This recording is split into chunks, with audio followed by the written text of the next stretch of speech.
Yeah, it's a bit of a different week this week. Do not adjust your sets. If you're having your breakfast cereal, don't choke on your cornflakes. We are live early in the morning doing Championship Rugby League because, of course, the fixture lists and what's happened this week has changed a little bit.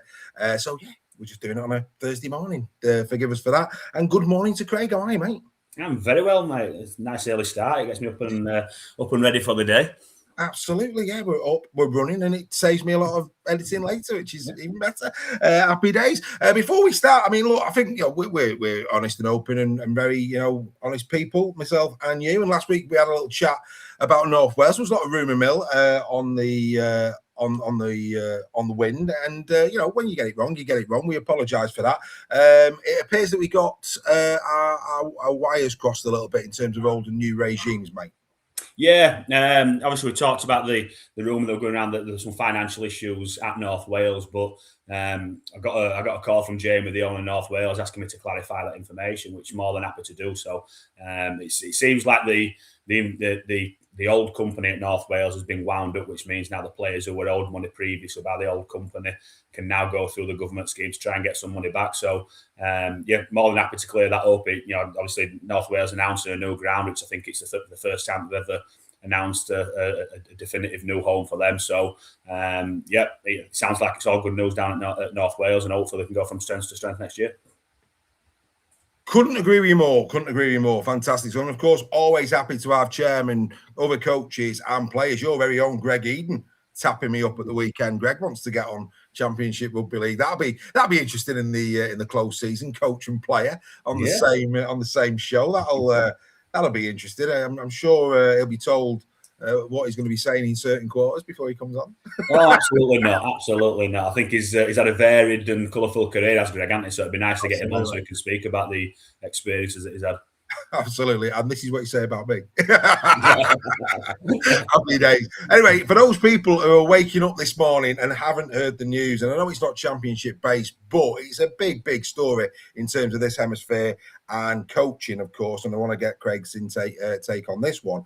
Kevin Walters has been announced on a 3-year contract at St Helens, commencing after the World Cup. Big breaking news story this morning. Your initial thoughts on that one, Craig? Yeah, I think it's a massive appointment. Is that it's not often that you get now Australian test international coaches coming over. Now, historically, it's always been the case. You're going back a few decades, but in recent times, it's been more a case of Australian assistants coming over here to make the name in the game and going back to try and get an edge job over in Australia. But when you get somebody of the calibre and the name of as Kevin Walters, the current Australian test coach, it's an absolute massive signing for not only St Helens, but I think for the UK game as a whole. Yeah, no, absolutely. Couldn't agree with you more, mate. Couldn't agree with you more. I mean, look, you like me, and I think there's, look, if you're a St Helens fan, very few tears have been shed for the former coach. You were like me. I think you were a little bit disappointed for Paul in terms of how that one all played out. The Messiah's in at Saints. The Saints fans have got what they want. They said they wanted an Australian coach. They were expecting a coach that perhaps was an assistant coach, but they haven't got that. They've got Kevin Walters. Now, look, Kevin's been a state of origin winning coach, which I think is a massive feather in a cap for any coach. That is the pinnacle. I mean, I know we talk World Cups and this, that, the other, but let's be fair. Origin is right up there. So to have actually been a coach and got 2 Origins under your belt, that can never be taken away from Kevin Walters. Internationally, I think his biggest test is about to come. Yes, he beat England in the Ashes, but I think with the greatest respect, I think that was expected. I really do. So I think in terms of his Australian coaching, that's going to be put under scrutiny at the World Cup. And of course, how Australia do on that will determine what his legacy as the international coach has been. But at Brisbane, that's where he's done his club level coaching. Of course, Catalans, we mustn't forget that. Bit of a topsy-turvy pass. Yes, he got Brisbane to a grand final, but other than that year in 2023, it was pretty average, wasn't it?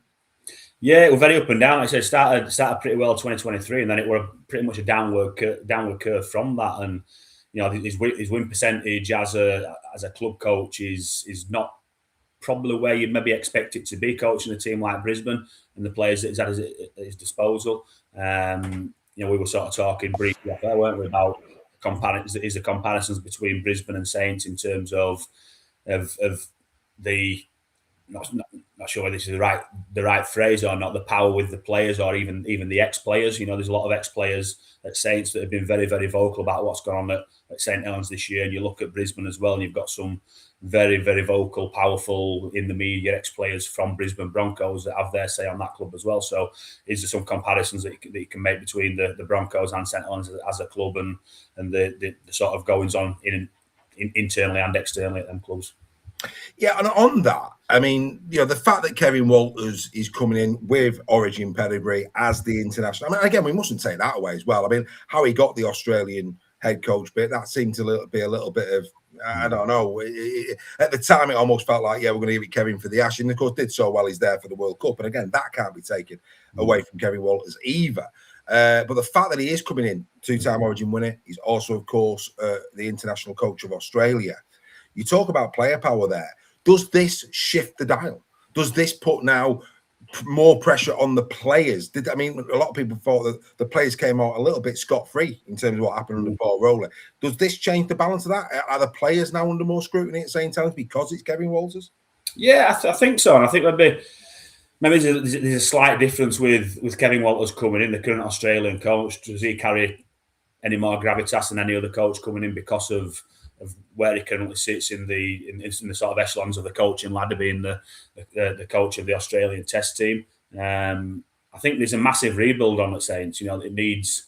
I think anybody who's expecting to go in there and make an immediate impact is probably looking a little bit too far in front of themselves. And I think they need to understand that he's obviously got to come in. He's got to get his own staff in there. There's been a massive upheaval internally at the club with staff and players in the last 12 months as well. So that's probably going to change again. So they're going to go through another transition with staff and players, and that's going to take a little bit of time to bed in. And hopefully it's there for 3 years, which I know I'm not sure what length of contract Paul Rowley signed, whether that was 2 years or 3 years. That was 3, my understanding. A 3-year contract would suggest that they're going to give him that time, but obviously contracts mean nothing in the modern era, do they? With Paul leaving within 6 months. So it's going to take a bit of time. It's not going to be an immediate result, I wouldn't have thought. So it might be a transition year in that first year, and then hopefully get better the second year, and probably that third year where he's in the country, they'll be looking at probably having a dig for some honours then. That would take patience. That would take patience on the terraces, wouldn't it? There was been a lot of talk in terms of, because of the squad profile, the age profile, the amount of lack of salary cap there, it would appear at St Helens, that it might take a bit of transition. I know they are actively offering players out, so they are trying to get a clear out, but unless a club comes in for those players, they're contracted to the club, and that creates issues, doesn't it? Because, they haven't got, clearly with a £3.5 million loss that's just been published, they can't just suddenly start buying players out of a contract for Kevin Walters and then bringing players in. No, they can't. And it's all well and good having the Australian Test coach there, and you expect him to have a portfolio of numbers in his phone that he can call players and ask them if they're interested to come over, and they'll be top-notch players as well. But if you've not got the cap space to bring them sort of players in, then it makes no difference who you've got there as head coach. It's one of them things, like I say, you've got to clear that money off the cap, and if it means that you're starting to pay people out of the contracts, you're saving a little bit of money, but that money that you're paying them out is still going to come off your cap. It's going to impact on the amount of money you've got to bring the quality players in that you need for that transition period. Yeah, it's going to be very, very interesting indeed down there at St Helens. Well, they've got what they wanted. They've got an Australian coach. He's not an assistant coach. He comes with a big profile. I think we've been balanced there in terms of, there's a lot of real good accolades that Kevin has achieved in his coaching career, but equally at club level, there are questions there. The last one, really, because it'd be wrong of us not to mention this, will Tristan Saylor be happy with this appointment? That's a very good question. I've not even thought about that one, to be fair. Because he's got no loyalties to anyone, Kev, and we said on Weekly this week, I mentioned to you, I think at the weekend when I saw you, there was certain outlets of St Helens saying that Tristan Saylor, they won't be sad to see him go to Catalans, and we pointed out on Weekly for the last 2 seasons he's been top 5 for meter makers. He's been, I think, top 10 for assists. He's been, pound for pound across 2 seasons, he's been their most potent attacking weapon. That's the reality of the situation. And against Wakefield at the weekend, the moment Tristan went to fullback, the whole game changed. Yeah. So if you're, Australian coach coming in, you're Tristan Saylor, will we finally get the answer to the conundrum? Quite possibly, and I think that we sort of spoke as well about the fullback conundrum at Saints. I think the issue that they've had there is they've been trying to fit two fullbacks into a team rather than hanging the hat on one. I think the way that Tristan Saylor's played over the last couple of years at fullback, for me, he should be the number one. I know he offers a great deal of variety and utility value, where as we saw in the Wakefield game, where he can move from fullback to halfback to wing and cover a lot of different positions equally as well. But I think he's more dynamic and more threatening at fullback. But as you say now, with Kevin Walters coming in, it might answer a few questions very, very quickly about whether Tristan Saylor stays or leaves. Happy days. Hey, the narrative. Hey, lots of column inches are going to be written over the next few days where Kevin is concerned, and I'm sure Saints Helens fans are delighted. And of course, Saints have got a couple of the top six. I mean, they're not getting top six this season. That ain't happening. But I think that's a step too far now for Saints Helens. But they are playing top six opposition throughout the next 4 weeks, and of course, a lot of these players are now suddenly playing to play under Kevin Waltz. So, that might just give them a bit of a little bit of a kick up the backside. So it's going to be interesting. Anyway, let's get back to Championship Rugby League. It's by rare anyway, but I think it'd have been wrong of us on a breaking news story. Things happen for reasons, Craig. That's why we're doing it this morning. That's why. Couldn't have done this last night. And do you know what's really good, though? In both in the Daily Cherry Evans transfer and in this Kevin Walters one, it's not been leaked. No, it hasn't. And that makes it even better when it's launched. Yeah. Because everybody finds out, and it's more of an event, isn't it? Because you're not just waiting for for example, Max Jowett to York. You're not just waiting for the announcement. That's done. I think most people know that there's enough noise to suggest that is done, dusted, and it's just a case of waiting for the right time to announce it. I mean, same with Sam Burgess at Warrington in his 3-year contract. But I think for me personally, when these type of things happen, where it just hits you like a train, it's like, yes, that's what we want, and we need more of that in rugby league, where it's a surprise for everybody. Because for me, that creates a more exciting narrative. Yeah, definitely. And I said before, rugby league's a very small community, and it only takes one person to say one thing, and it gets spread tenfold very, very quickly, doesn't it? And I think with something like this, like I said, nobody's mentioned the name Kevin Walters about being the head coach of St Helens. And that's come out of that absolutely nowhere. So for that to come out and for that work to be done behind the scenes, and it's obviously been kept very, very cards close to the chest and in-house, and I think it's quite refreshing for that to happen, and we find out, as you say, it's a massive shock, and it's come out of nowhere, and we've not really seen anything like that for quite a while. No, it's great to see. Right, let's get back to Championship Rugby League. Man that you saw in close quarters, we'll start here, Hunslet, Kyle Trout. He's going to be there next year. That's good news for Hunslet. There was a lot of respect shown between yourself and Kyle at the weekend. Good news that for Hunslet?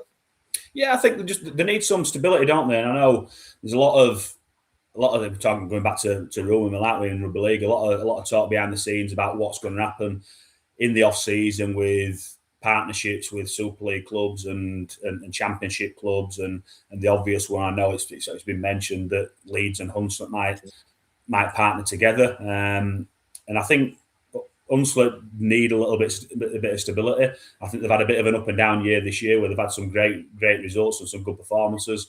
They've also had a lot of injuries this year, which have impacted on some of the results that they've got as well. And if they would have had access to a wider player pool this year, their season would have been probably completely different, having a lot stronger squad. So I think with Kyle being there this season and a little bit of last season as well, he's had that 18-month period where he can bed himself into a head coaching role, and this having the security of another 2 years, and hopefully having a bigger player pool to choose from the Leeds players as well. It gives them the opportunity to start building a little bit more and getting some better results. Yeah, we've seen the impact that the York, Newcastle. I mean, again, depending on who you listen to, will that or won't that be in situ next year? But Hunslet, Leeds.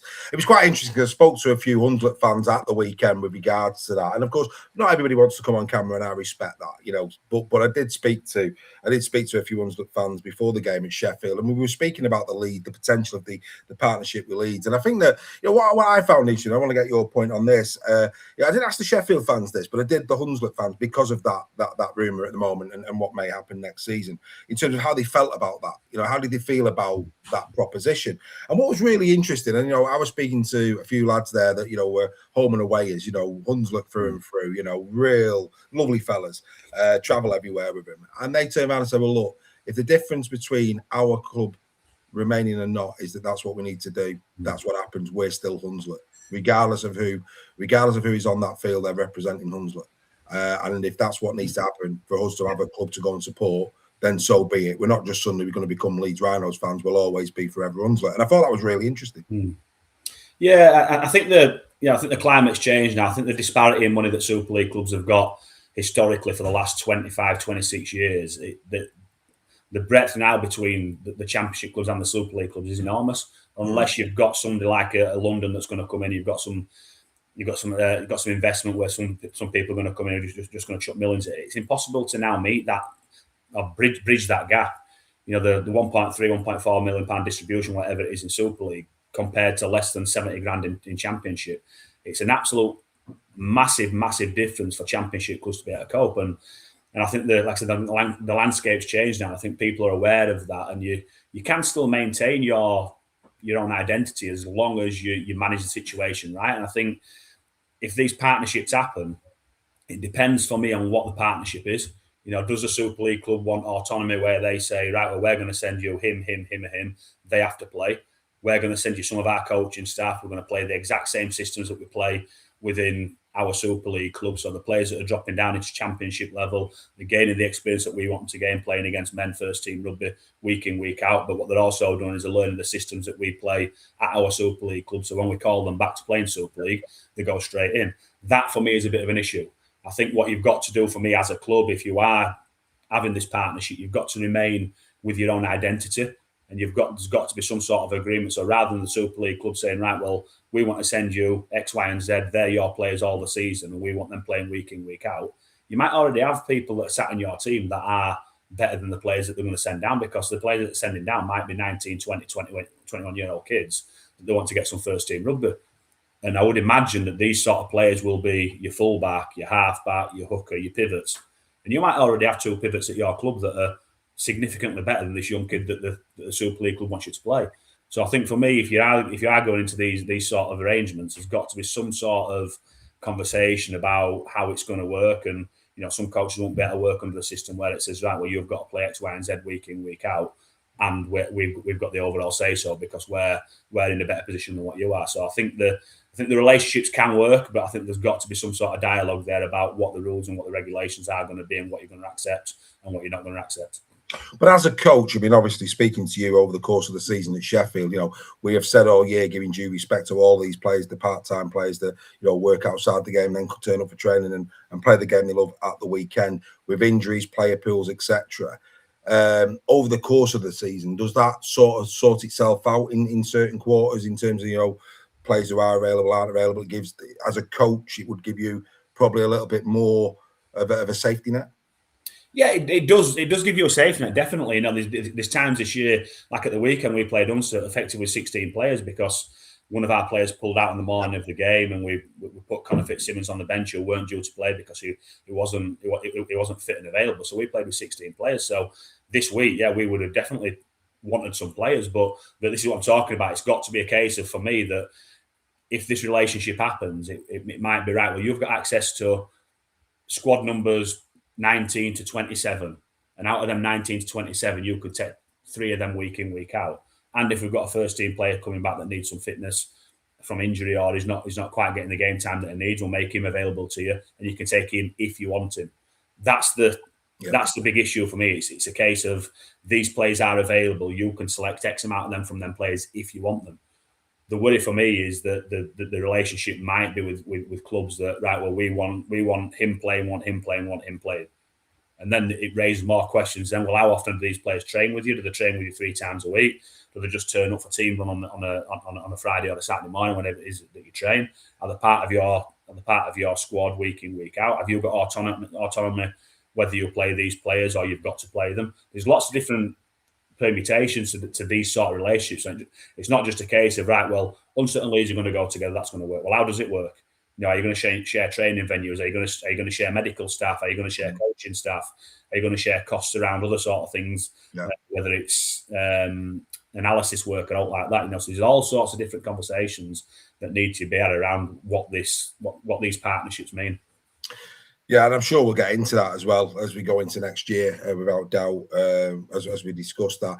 Speaking about growing the game, speaking about where the game is going, your take on the fact that the World Cup is not going to be shown free to air in the UK. Your take on that. We were filthy on Weekly with regards to this in terms of the BBC not having any appetite to show the World Cup. Your thoughts on that? I just think it's poor. I really do. I think as a game at the minute, we have not got the profile that we can go away from free to air. I think the more eyes that we have on the game, the better it is for everybody. And can you imagine the Football World Cup not being free to air?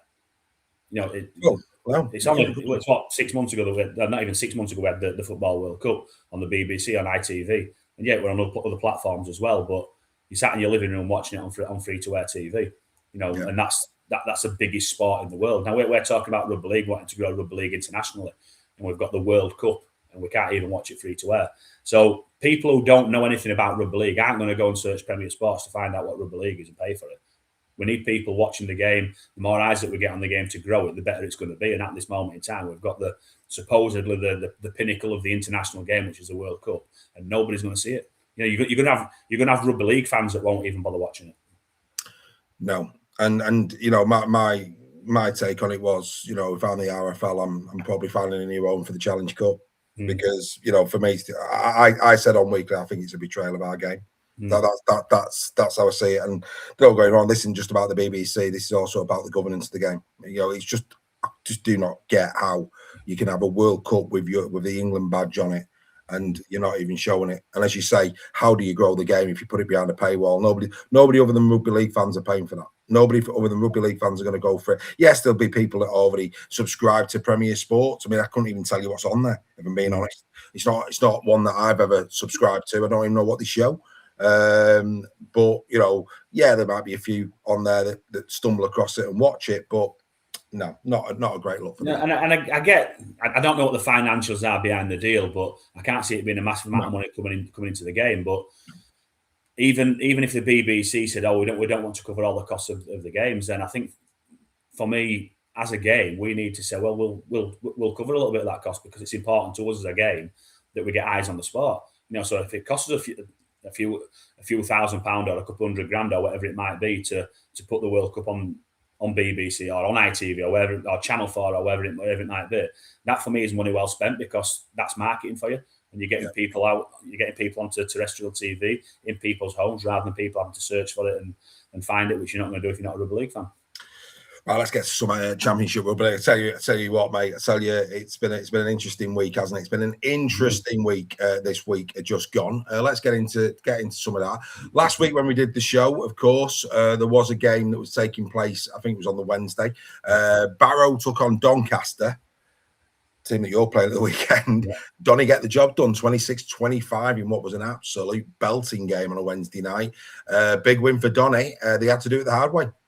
Yeah, they did, and I think they rotated the squad around a little bit because obviously 3 games in the 7 days. I think Tom Holmes played, who were named at fullback, but actually played on the wing. Had his knee straps. I think he's struggling with a knee injury, so I think they had a couple of people suspended as well for that game. I think Brett Framo was suspended and Brad Knowles was suspended as well, which I think both of them, funnily enough, will be back for our game at the weekend, which always seems to happen. But yeah, I think it was a late penalty goal as well, went a couple of minutes off the end of the game, which from Connor Robinson, which sealed the game. And I think with where Barrow have been, the way they've been playing a little bit scratchy at times, they've been struggling themselves for numbers of bodies. But to go so close like that, it's a massive achievement or massive performance that from Barrow. But going up to Barrow on a Wednesday night, and Barrow came down to Doncaster, if you remember, earlier on in the season on a Wednesday night and got the victory away. So it's 1-1 in that respect, and but probably the other way around. You'd expect the home teams to win on the Wednesday night, but both away teams won on the Wednesday night. Yeah, no, well done to Donny there. Another team that has had a great week. We were saying, we quickly spoke about this before we went on air, is Rochdale. Now look, 22-20 at Works in that Felt like it was going to be a tight game. We said that last week, and of course, last night they played Dewsbury. That one, maybe not so, and they came through Dewsbury. So a brilliant week for Rochdale. Yeah, massive. They've had 4 or 5 defeats on the bounce prior to the 2 wins that they've got. So I think them 2 wins propels them up the table, maybe 4 or 5 places now. They're just outside the playoff spots. They can't mathematically get into the playoffs, but I think if you'd have given that position at the start of the season, having been in League One for a number of years, they'd have probably accepted that. And I think it's probably where they deserve to be based on how they performed throughout the season. They might be slightly disappointed they didn't have a tilt at the playoffs based on how they did at the start of the year. But as we've said previously, when you get League One teams that come up in this long competitive season, it's difficult to maintain that regularity of performance week in, week out. So I think the last couple of games from Rochdale probably evens it out there where they deserve to be and where they're probably happy being.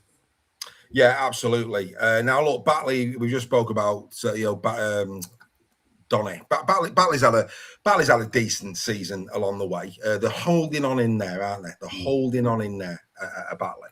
22-18 win over the Keighley Cougars. Keighley have been up and down this season. They've had some great weeks. They've had some weeks where they've been well off.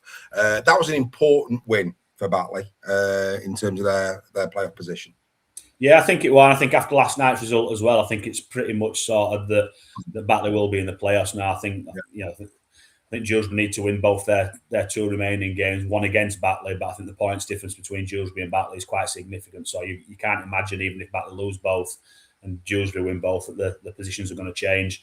So I think, it was an important win for Batley. And like a lot of teams, Batley have been struggling for numbers and bodies and people that are being injured. So they'll see that as a big morale boosting victory. Again, another late victory. I think Niall Flynn scored in the last minute, pretty much on the outer after Keith had only just scored a minute or 2 previous to take the lead. So, backwards and forwards game, that one. And I think Keith will probably be disappointed. It's not often that you go to Batley on the form that Keith are on and potentially get that victory. So they might be disappointed they didn't manage to see that game through. Absolutely. And of course, Dewsbury lost last night, but obviously also lost at the weekend and heavily to Whitehaven, 34 points to 12. Your pick, and they've done it. They've done it, and well done to you, mate. I tip you out. You saw that one coming. Great win, that 34-12 for Whitehaven at the weekend. Oh, they're absolutely flying now, Whitehaven. And I think where without a result at the weekend, we're guaranteed to finish 7th now. So we're going to be playing Batley or Whitehaven at home, I would imagine, in the playoff. And Whitehaven, what they won now, 8 out of the last 10 they've won. They're flying on form. You don't want to be playing them in the playoffs, do you, with the form that they're showing? But hopefully, if we do play them, they can be kind to me because I picked them to get into the playoffs. Well, I don't think that'll happen, mate. I don't think they'll be kind to you at all. However, there is that narrative there of Craig Lingard taking on Batley in the opening playoff. That from your perspective, that's obviously your loyalties at Sheffield, but that's a heart wrencher for you, wasn't it? Sheffield against Batley in the opening game of the playoffs. Oh no, absolutely not, mate. I've got a massive history with Batley, and I love the club to death. But if we do play Batley in the playoffs, I'm all out to beat them. 100%. Cobra Kai, Craig, no mercy. Fear does not exist in this eagle. Oh, absolutely fantastic stuff. Love it, mate. Absolutely love it. No, hey, what a game. But again, what a narrative. What a narrative that'd be. That'd be wonderful. But well done, Whitehaven, and well done you. You called it weeks ago, and I was like, oh, that's a shout. And hey, the boy knows his rugby league. Well done, mate. Swinton 60, North Wales 10. Not as big a score as we've seen going up against North Wales in the last few weeks. So in that respect, better news for North Wales, but a good win again for Swinton. Another win in their win column this year after a torrid start to the season. They have picked a couple of scalps up, and I think that they'll just be looking forward to next year now, won't they? Yeah, I think so. I think the way they start the season, when it's something like 10, 11 games without a win at the start of the year, I think they're double figures without winning a game. And then the turnaround that they've had since Anthony Murray's come in, they've brought some experienced players in. I think they can be pretty pleased and excited about what's happened in the second half of the season and build towards next year now. Absolutely, couldn't agree with you more. I think the only other one really, we'll get into the juicy ones in a minute. The only other one really from the weekend was Donny's win over Midlands, 44 points to 16. When you consider Midlands just broke, their playoff team this year. I've been saying that in terms of the recent games in Super League these last couple of weeks. The Wakefield game 2 weeks ago. Was it Wakefield? I'm trying to get God. It's all a blur now. Obviously, Leeds losing at the weekend. But when the top six go head to head, like we're going to see Warrington against KR, case in point, on Tuesday night. We're getting to a point now. If you're playing playoff opposition in the regular season now before the playoffs, there is that little bit. Not that it matters much. It's who's better on the night, but you are just dropping that mental note, aren't you? Of what we did to you last time, and they're not too distant past. Last 2 games of the season. Yeah. So Donny's 44-16 win over Midland is that little bit of a we've got your number. Yeah, potentially, but I think there's a lot of different narratives in that as well. You look at the teams that played, and Midlands. I think they had a hooker at halfback. They had their assistant coach on the bench as well, and they were struggling for numbers. So I wouldn't read too much into that. And let's be honest, you'd expect Doncaster to beat Midlands anyway, wouldn't you? It's not a case of is it a Doncaster and an Oldham game or a Doncaster and a Widnes, that sort of game where it might be one of them situations where you sort of think, well, both teams have had pretty much a full strength team out, or 85-90% of the full strength squad out, and then one team's beat the other. That might give you a bit of a psychological advantage. But I think at this moment in time, with the teams that are out and people that are potentially injured, there's a lot more. I think there's a lot more questions to be asked later on. Yeah, I mean, I get the injury. I mean, we also forget, that in round 2, Midland did Donny 26-24. Mm-hmm. So I think they'll be slightly. I'd be slightly disappointed with the margin of loss there. Maybe not the loss, but the margin of loss potentially.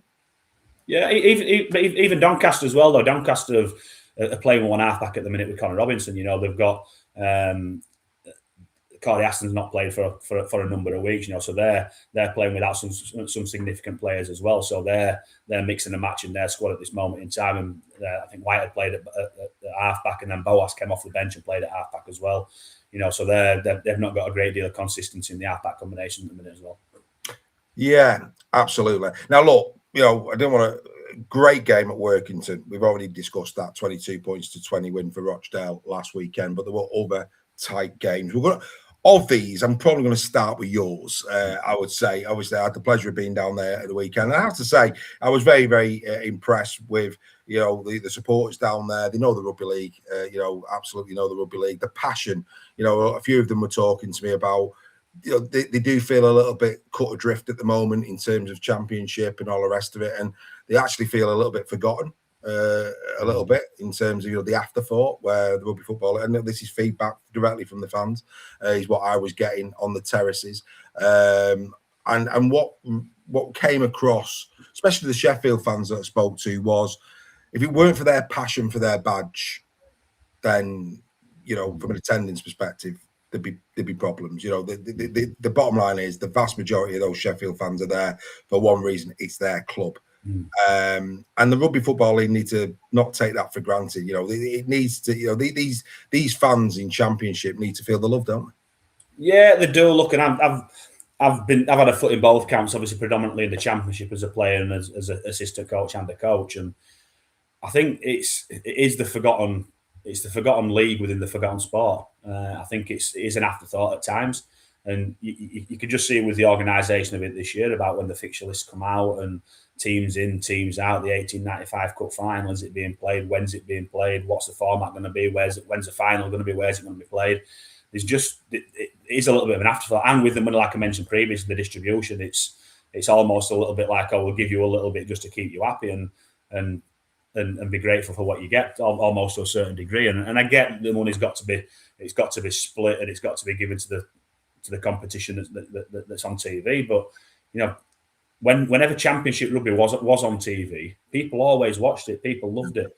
Yeah. So there is a product there that people want to watch, that people love, and we've got historic clubs around the north of England that they've been watching since they were kids. We've seen the demise of some like Featherstone over the last sort of 12, 18 months, which is heartbreaking for a lot of people. And let's not forget these clubs that are sat in the Championship now, predominantly these clubs that are sat in the Championship now, have been the lifeblood of rugby league since since day one with some of the clubs. You know, there's a lot of history and there's a lot of heritage in these clubs, and yeah, we've got to move the game on and we've got to modernise and we've got to try and get better at what we do, but we can't move on without forgetting where we've come from, and we've got to remember that these clubs have played an important part in rugby league, and we can't forget about them. And there's a lot of people that would be lost to the game if these clubs are cast aside. Absolutely, mate. Absolutely, couldn't agree more. But lovely people, and like I say, lovely to see the passion that they have for the game. Really enjoyed my time down there, and I was sure to be back. Did a recce. Next time there'll be far more coming out. Far more coming out next time. I'm sure Craig will allow me to do a bit more in the changing room and this, that, the other. I did find, and we didn't record it because like I say, it was a recce really. But what I found really interesting, Craig, and I said this to the members of Super League Raw, I thought your pre-match, your half-time team talk was on point, obviously, and that was really interesting.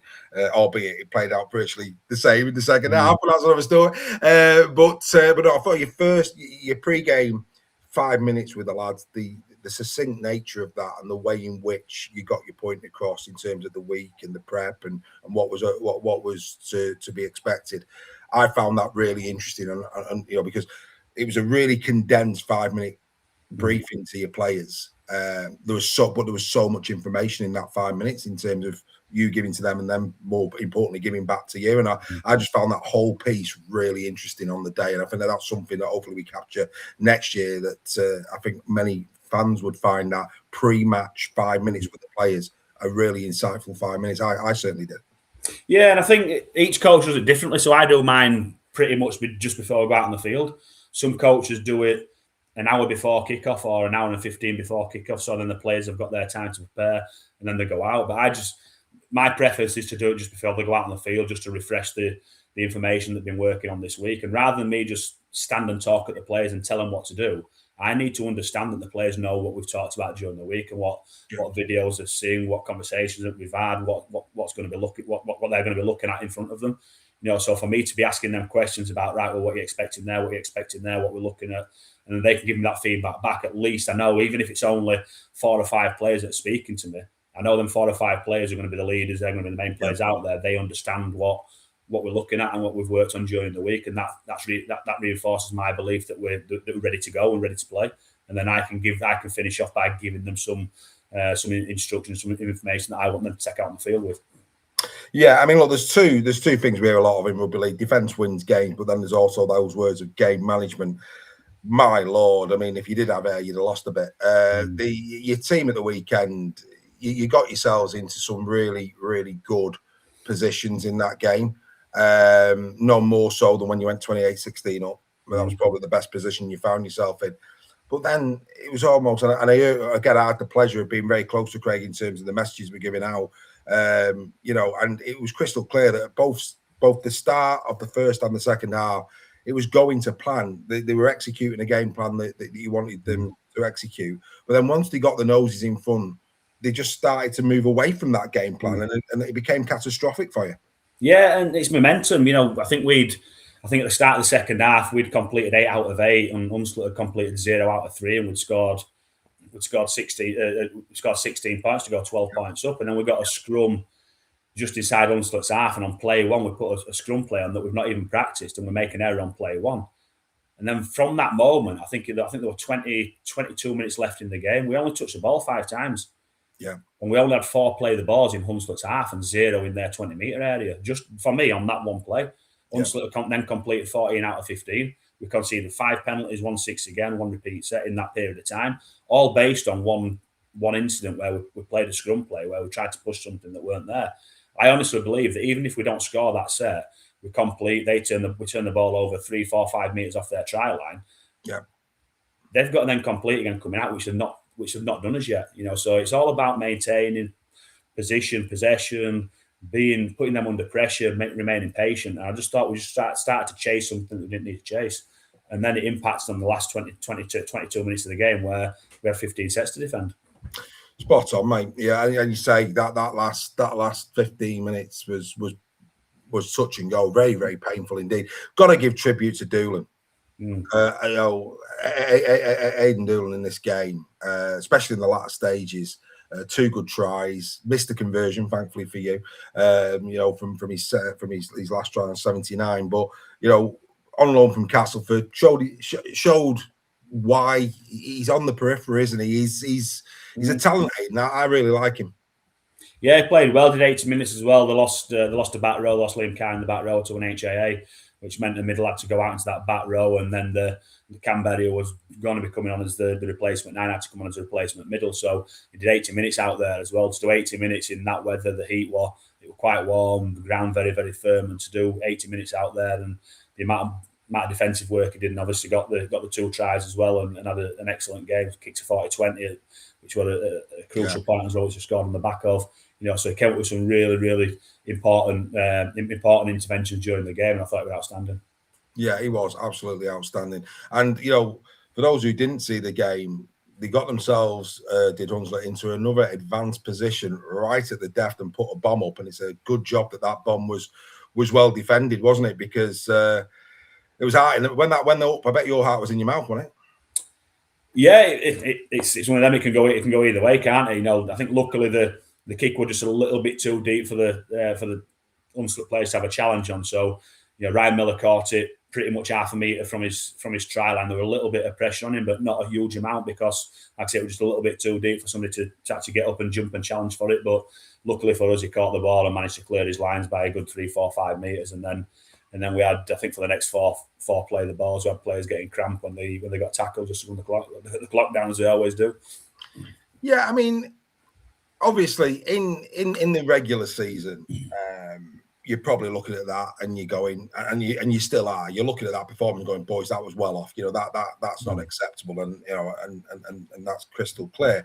But that said, we are getting now to a part of a season. They've got to play better, but that getting over the line is all that matters in a couple of weeks. That's it. Whether you win by 20 or when you win by 2, you're advancing in the playoffs. It's as simple as that.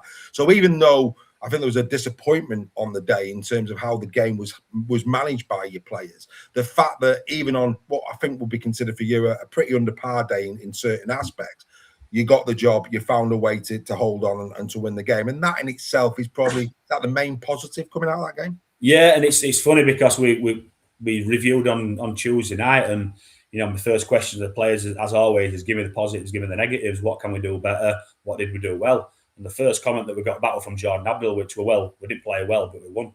That's massive positive. And ultimately, that's like you just said there, that when you play knockout rugby, which is going to be knockout rugby in 2-3 weeks' time, whether you play brilliantly or whether you play poorly, as long as you win, that's all that matters in knockout rugby. So yeah, we want to play great week in, week out, but you're not going to be doing that. But as long as you're getting the win, that is ultimately all that matters in knockout rugby. Absolutely.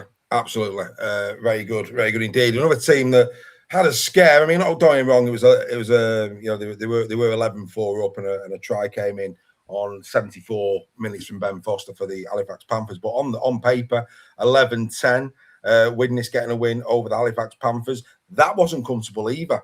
And again, we've got to tip our hat. Hunslet, I mean, you were well favourite to beat Hunslet going into that game. The league table is what the league table is. Same with Widnes and Halifax. People would have expected a Widnes side to go there and win probably by a couple of scores, and it'd be a pretty straightforward night at the office. No disrespect to Halifax. Halifax said not a bit of it. We're going to compete, which again, from an integrity perspective, this point in the season is fantastic. And again, Widnes will come out of that like you come out of that with a few things to consider. Yeah, I think there's a story within the story there as well, though, because I think Widnes lost 4 players within the first 20 minutes. Yeah, to activate their 18th man. So I think for the last hour of the game, they only had one rotation. Which, when you're down to one rotation with the middles that are doing the amount of work that they need to do, I think for them to get through that game and get a victory, I think they will take more positives than negatives.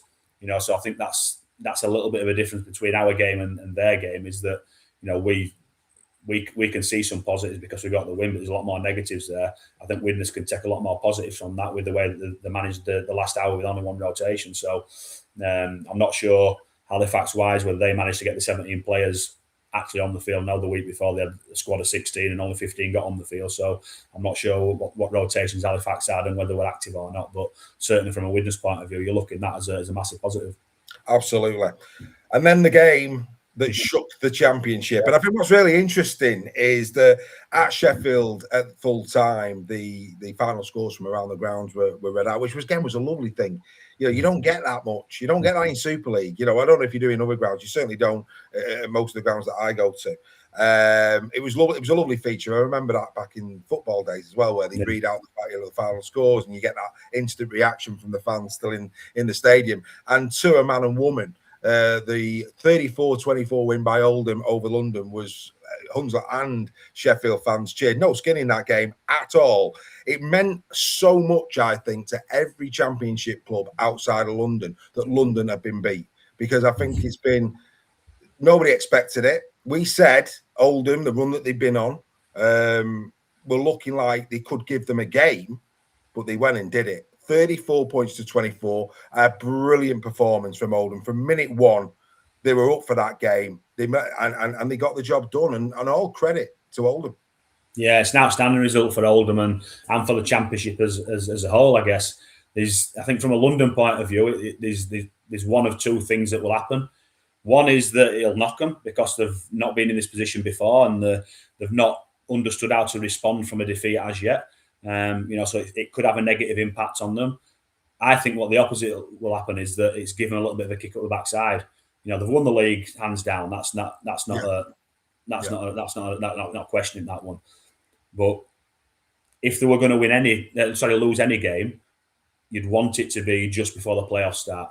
So as a coach, and if I'm Jason Demetriou sat in that changing room and I'm looking at my players, I'm sort of thinking, well, you know, we've not been tested yet a great deal this year. One of the first times that we have been tested, we've been beat. So that shows that when we're coming into the playoff rugby, that we need to be on it week in, week out, regardless of who we're playing. It makes no difference that we've won games by 60, 70 points week in, week out. As I said previously, when you get into knockout rugby, you lose, you're done. Your season's over. Yeah. So I think that'll be a really, really good kick up the backside for the London players, for Jason Demetriou, looking at that. And it's, well, we can't take anything for granted now.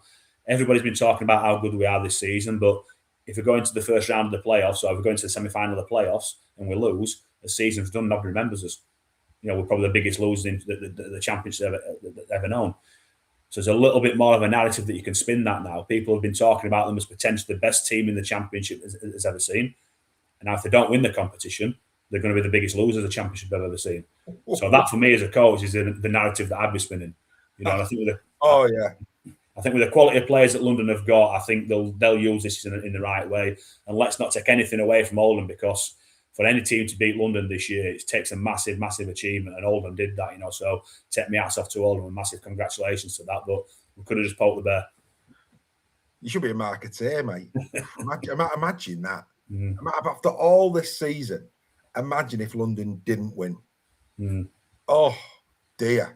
And you know what? As you say, yeah, sport, it shows you that. Never take anything for granted. But look, it was the manner in which Oldham did this. They went behind, and I think, again, from an Oldham perspective, you know, they took the lead on a couple of occasions. London took the lead on a couple of occasions.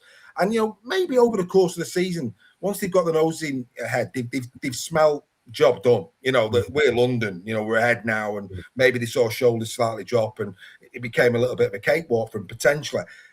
Oldham kept coming back, which was credit to Oldham. You know, they didn't lose any belief in it. You know, they did it, and I thought I love the Forber try, the Forber try. You know, the combination, you know, between Josh Drinkwater, Jack Walker, you know, and then of course Tom Forber on loan from Wigan. Lovely, you know, they're exactly what you expect from a hooker that's got his head switched on. That was a wonderful, wonderful try. And I think that for me just captured the spirit of Oldham on the day. They played at times, some really good rugby league, defended well as well in key moments of the game. It was a solid win. Yeah, well, and I think what Oldham have shown is that if you go in and you compete and you have the right attitude, then anything can happen. And I think a lot of times when you play, and we've seen it historically with, you go back to Leigh when they were in Championship and Wakefield when they were in Championship, and obviously London this year, that a lot of teams are beat before they even take the field because they're expected to lose.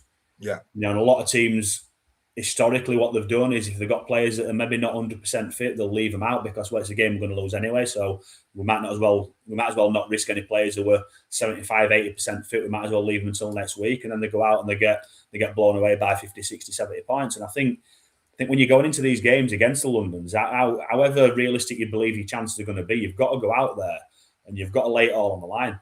And Oldham have shown that if you do that and you compete and and you're on the top of your game, and London might not be quite as where they've been week in, week out this season, then you're going to catch them. So I think it's really important that other teams now that are going into playing Oldham, going into playing London between now and the end of the season and coming into knockout rugby in the playoffs, is that let's just go out and lay it all on the line. It is, again, going back to the knockout rugby, it's if you lose, you're out, your season's over. So what's the point in holding anything back? Leave it all out on the field, because once the 80 minutes is done, it's done. And you can't go back out and say, I'll give us another chance, because it's knockout rugby, you've lost, you're out. Get your swimming trunks on, get your flip-flops out and go on holiday. You might as well give everything that you've got for that 80 minutes and then try and get into the next week. Some of us don't need to go on holidays to get the flip-flops out. Mr. Lingard. Right, let's get into the week that we've got ahead. And kicking off Saturday, 3:00 kickoff, Gould Vikings take on the Swinton Lions. It's a different Swinton that Gould got a win over earlier in the season. It's an interesting game. Which way are you going on this one? I think this could be interesting. Yeah, it's a close one. It's a difficult one as well, because now we're in that period of the season as well where the playoffs are pretty much done. So the teams that are outside of the playoffs now, they're ultimately just wanting to get through to the end of the season now and see the season end. And these sort of games now, your Goulds and your Swintons that are in that predicament now. It's which team turns up on the day who wants it the more, or wants it most. I'm going to go with Swinton on this one, I think. Yeah, and I agree. Mindset is important. If the teams rack up and want to, and they're switched on for the game, that's the first tick. And if that's the case, because these two teams ultimately just playing for final league position, there's nothing really for them to gain. In some respects, I'd be just saying to Gould, Swinton fans, people in around the Gould area, get yourself to the game, because if they both turn up, probably going to throw the ball around, because it's one of those, isn't it? It's not like league positions and playoffs and knockout where you've got to be caging. Just go and play, lads. Just go and play and enjoy your. I mean, look, what we do know about Championship players, they play the game because they love the game. That's the reality of it. So, for me, just go out there, lads, and play. And it could be a spectacle. Could be some really nice tries on show. If they both turn up, could be a great game. So let's hope that that's the case. But I agree. I think Swinton at the moment, I think possibly just edge that one on the day. At 4:00, it'll be Newcastle against Midland Hurricanes, two teams that could meet each other at some point in the playoffs. Again, going back to what I was saying a minute ago, league positions up for grabs in terms of where the final league structure looks at, but also that I do think that markers maybe. I don't know if that is a thing or not. I always think it is, but you might tell me it's not. But it's going to be an interesting one. Newcastle take on Midland. I fancy the home team in this one, but Midland need to make it tight. Yeah, I'd agree. I'd fancy Newcastle again. Bodies wise, what have Midlands got? I think they're guaranteed 8th now. They can't go any higher. They can't go any lower. Yeah. I think if they're in that position now, then if there's any players that are 50-50 about whether they play or not, I think Midlands just say no, we'll leave you, because there's absolutely no point in risking you in this sort of game. We can't, we can't get any higher, can't get any lower in the league. We'll look after you for the playoffs. So I think because of that, I think I'm going with Newcastle.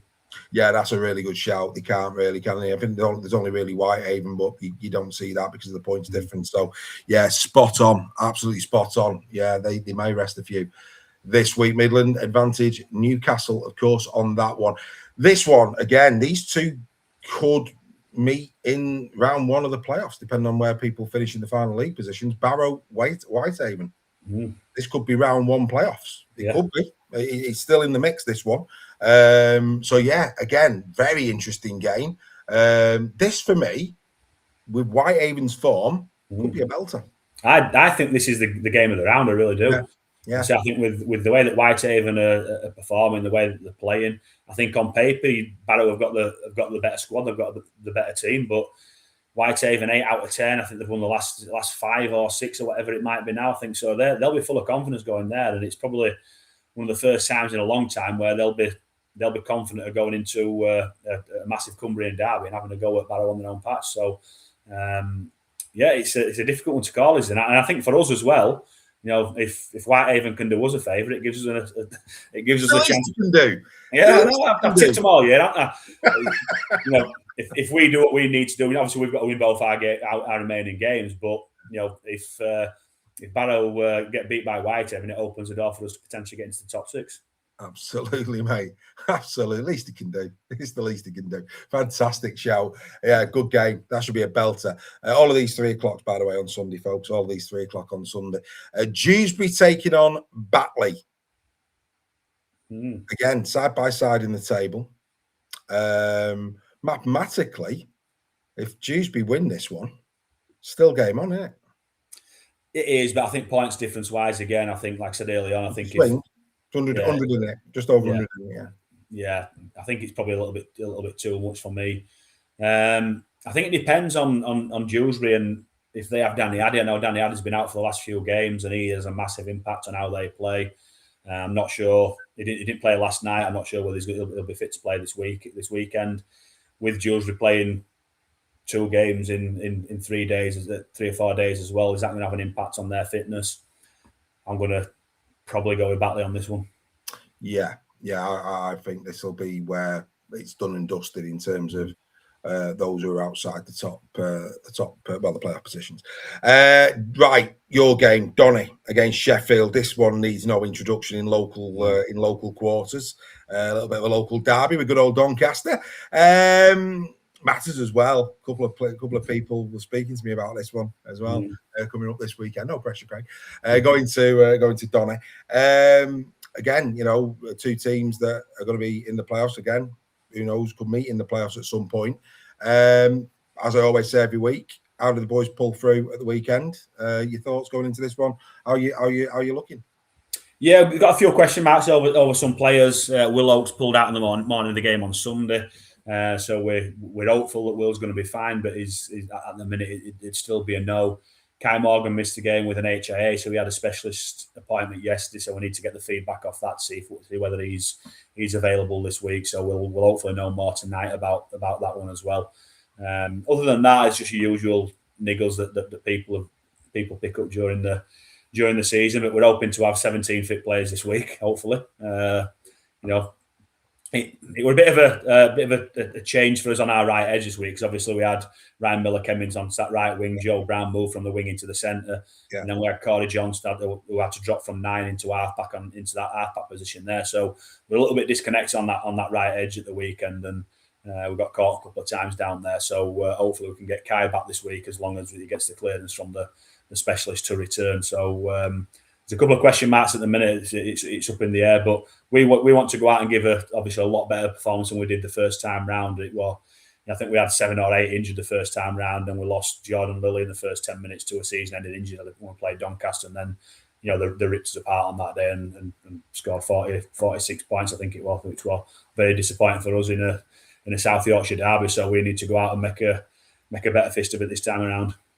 Yeah, absolutely. I think it'd be, you know what? I don't know about this one, Craig. I really don't, mate. I like to back you every week. I think this is going to be a real testing one at the weekend for you. I just wish you well. I'm not going to. I can't do it to you. I'm not going to back the opposition. I'm not. You just said we're going to lose. Well, I didn't actually. You did. I didn't say that. I said I couldn't bring myself to say anything. Your body language, and your tone of voice did. Well, yeah, maybe, but I didn't say it. You can't say I said it because I didn't say it. I just said I wish you well. That's all I said. What'd you do? Anyway, that's by the by. Hunslet take on Hunslet Rochdale. I said Rochdale's had a good week. Hunslet will want to build on that at the weekend. We said about your game management. From a Sheffield perspective, was a disappointing. But all credit to Hunslet. I mean, Hunslet came along there and then played. They turned up and they really, really tested you. So Hunslet against Rochdale. Rochdale, like I say, having a really, really good week. Again, a game that could deliver a really good game of rugby league at the weekend. Yeah, I think so. And good performance from Hunslet this weekend, and they'd won the previous 2 prior to that as well. And Rochdale coming into this on the back of 2 victories, albeit in the same week. 3rd game in 8 days for Rochdale. Is that going to have an impact on a pretty threadbare squad that Rochdale have got at the minute? Yeah, possibly. I think if if Hunslet get the same squad out on the field, because I know they've been struggling half-back wise over the last few weeks, but then, funnily enough, they both come back and play against us. It always seems to happen. If they can get Gaskell out on the field again, and he's massive to everything that Hunslet do. So I think if Hunslet get the same squad out this week, I think I'll probably side towards Hunslet this week. Yeah, absolutely. I think they need to build on what they achieved at Sheffield, no doubt about that whatsoever. Halifax are going for the double over London. Go on, Championship sides. I mean, Oldham, yes. Halifax, no. I fear Halifax could get punished there. For me, yeah. Good luck, Halifax. Yeah, I think there could be a bit of a backlash coming on here, and I guess it's disappointing for Halifax that it's them, but also that it's them with the squad limitations that they've currently got as well. I think it could be a long afternoon for Halifax this one, unfortunately. Absolutely. North Wales take on Keighley. These two sides, of course, right down there at the foot of the table. League position would say Keighley. I'd probably say Keighley, but not by a landslide that we've seen. I think it'll be a comfortable win. A win for Keighley. A win for Keighley. Yeah, I'd agree. You know, the form that Keighley have been on, which has been pretty dire and abysmal as of late, but I guess an upturn in performance against Batter last week, where they pushed them right up to the 80th minute. I think that'll give them a little bit of confidence to go into this game and get the first victory in a few months. Yeah, I agree. Local derby time. Oldham taking on Salford. Oh, now come on, they couldn't lose against Salford, could they? They could have been out partying for a week. Surely, Oldham have got to back up. There's no point in beating London, and then with the greatest respect to Salford, who've had a great year and have done really well on and off the field. But Oldham have got to win this, haven't they? Yeah, I would suggest so. I think the way that Oldham are playing, the form that they're on, the confidence that they've got, I think it's likely to be an Oldham victory. Yeah, I would say so.